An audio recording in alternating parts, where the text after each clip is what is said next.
Zidin Aziz tular selepas menegur seorang pengutip parkir haram di Bukit Bintang yang meminta RM15 dan mendakwa kononnya mendapat kebenaran di BKL. Zidin menafikan dakwaan itu dan lelaki tersebut memberi amaran keretanya mungkin pecah jika tidak membayar. Zidin tetap enggan meletakkan keretanya seperti biasa dan yakin Allah melindunginya.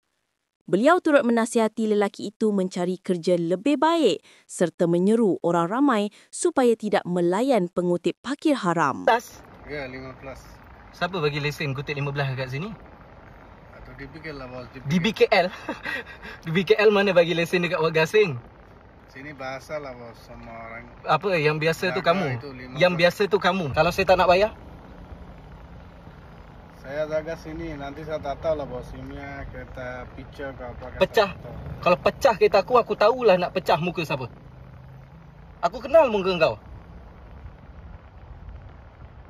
Saya jaga, you tak bagi. Tak apa, tak payah jaga. Allah jaga kereta. Okey, tak apa. Cari kerja betul-betul lah. Okey. Saya tak bayar parking ya. Saya tak bayar parking tapi boleh jaga kereta saya.